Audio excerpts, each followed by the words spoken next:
Hi you guys, happy Monday.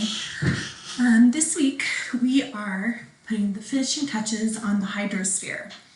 So that means you have one last hydrosphere quiz. I posted that this morning and that'll be due next Monday. It's only 5 questions, so just a little baby quiz like what we've been doing.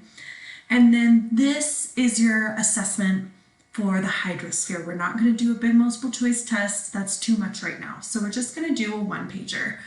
Which is something that we've done before, and hopefully will feel nice and familiar to you. So I'm going to walk you through the expectations for the 1-pager.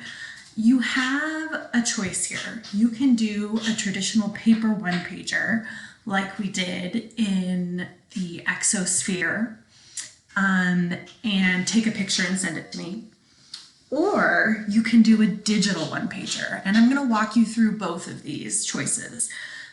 Just remember, you only have to do one. Don't freak out. You don't have to do both. You're just going to pick one.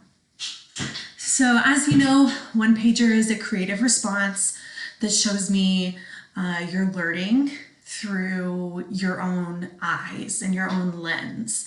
And this really tells me what you know, and it's my favorite assessment to give. So the topic is water, and you must include the water molecule's molecular structure. We drew and labeled this together, so you should have a good resource in your notes to be able to draw and label a water molecule on your 1-pager. You also will need to select 3 subtopics. So out of these 6, you're going to pick 3. You can pick the periodic table and atomic bonding. You could pick electronegativity and polar covalent bonding. You could pick water's chemical properties. So those are the intra and intermolecular forces and hydrogen bonding. So the chemical properties are kind of all about that water Olympics that we did. And then you can talk about the physical properties, cohesion, adhesion, and surface tension. So the chemical properties caused by the intermolecular forces are what result in the physical properties of cohesion, adhesion, and surface tension. So I really think 3 and 4 go together really nicely if you're looking for something that'll be a nice pairing. You also, excuse me, you could also do watersheds, or you could talk about weathering, which are the 2 topics we covered last week. So remember, you have to do the water molecule and then pick 3 other things. Okay, so that's 4 things total. I just held up my hand into the number 4 and then realized you can't see it, but anyway. Here's the rubric if you're making your 1-pager on paper, okay? So you're going to give it a title, and you'll get 2 points for that. You're going to use pretty colors because I love pretty colors and your brain loves pretty colors. And so you can use markers or pencils or colored pens or watercolors or whatever your little heart desires to make it pretty. You need to fill the entire page. Be purposeful about the arrangement. So have a reason for using a certain color or placing an object in a certain place so that it makes sense and it's easy for me to follow. You're going to have that image of water's molecular structure with labels. So you're going to label your covalent bond dipole arrows, you're going to label your molecular dipole arrows, and then partial charges. For your other 3 topics that you choose, so out of the list of 6, you're choosing 3. For each of those 3, you're going to write 4 supporting ideas, okay, about each subtopic. So that'll be 12 supporting ideas total. So you get 1 point for each idea. These can be all clumped together, or you could kind of spread them out depending on how you're going to use your images. That's up to you.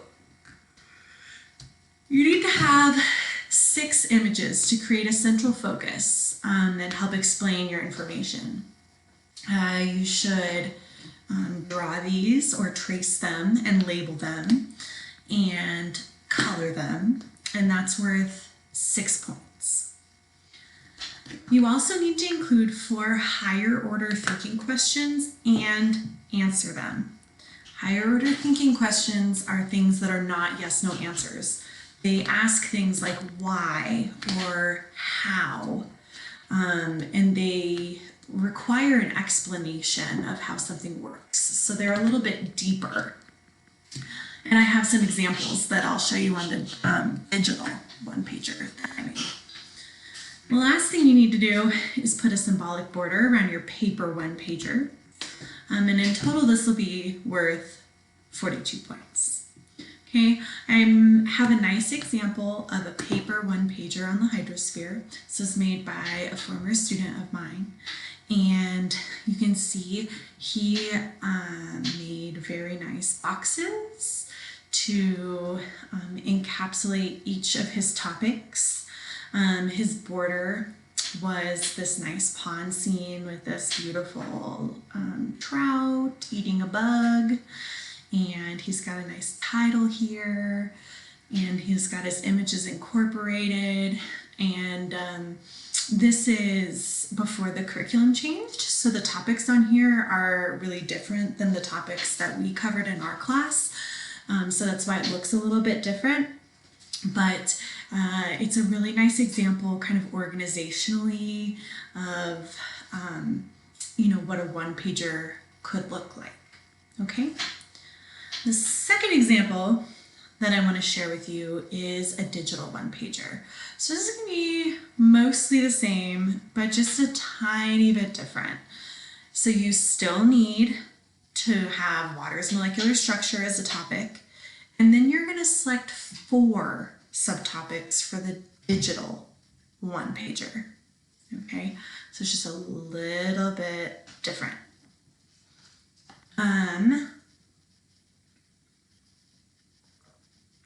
So you still have the same 6 choices available to you. And you're going to pick 4 of those 6.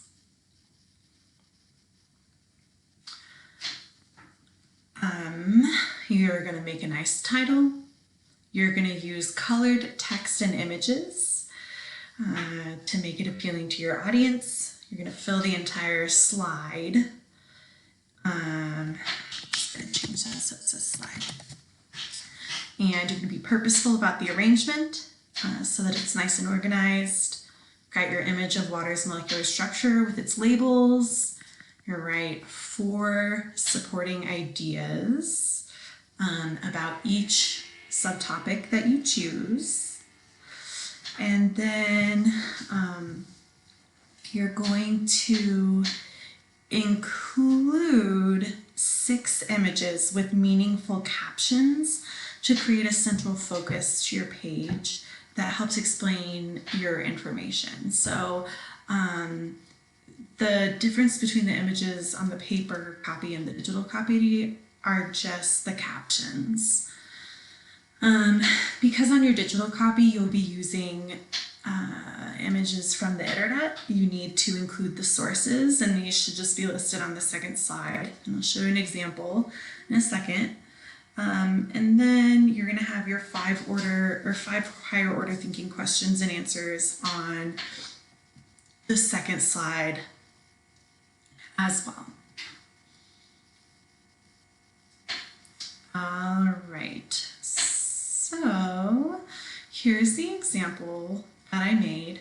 I made this because I had just watched the movie Togo. 10 out of 10, highly recommend. Wonderful movie about dogs. And so I made this slide about the Great Race of Mercy, which is the relay to get medicine from Nenana, Alaska to Nome, Alaska. This is what the story of Balto is based on, but Balto stole all the glory.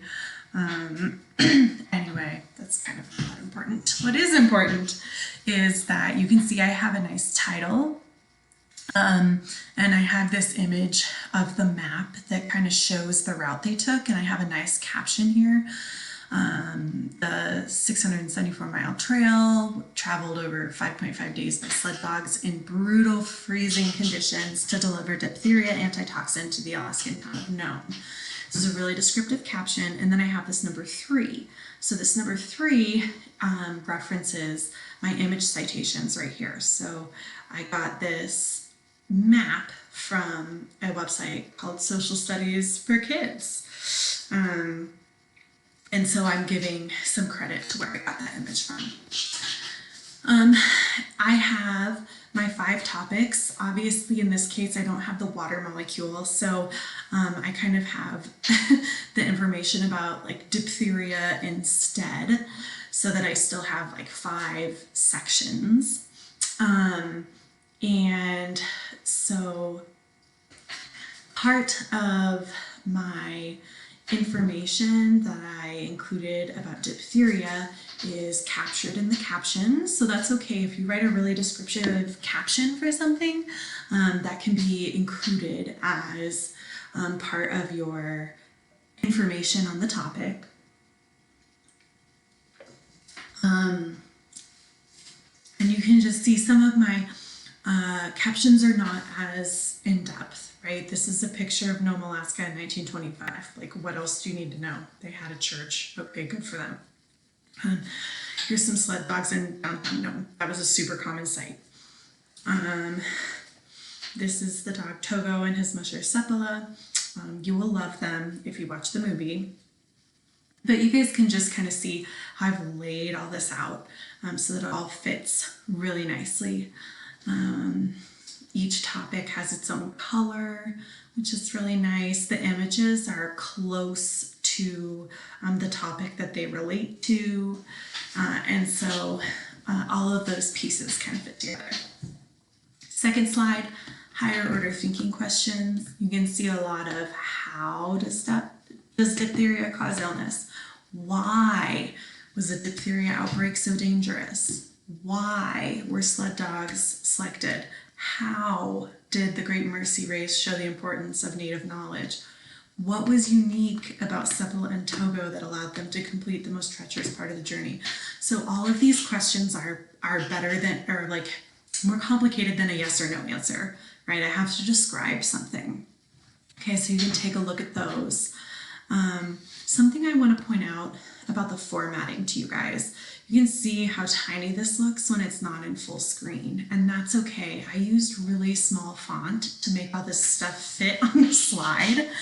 And so I have like size 9 font for my captions, size 10 font for my text, size 14 font. And normally we would never use such small font on a PowerPoint, and we would never put this much crap on one slide. But because it's not really serving the purpose of a PowerPoint presentation, it's acting like a one-pager or a poster, this is totally okay, even though it goes against everything anybody ever told us. Because when you make it big, it's busy, but it's actually reasonable to look at and follow, hopefully. I'm kind of biased because I made it, but you know, whatever. Okay, so you have this choice. You can make it digital, you can make it on paper. You only need to do one or the other. Please let me know if you have questions. You have all week to do this. This is your only assignment other than your 5-question quiz. Please do a wonderful job. Ask me questions. I would love to help you. And then next week we'll move on to talking about the geosphere, which is just, gosh, it's just my favorite. It's so interesting. So many catastrophic events too. Very fun to study. Okay, I think that's it. I love you guys. Good luck. Let me know how I can help.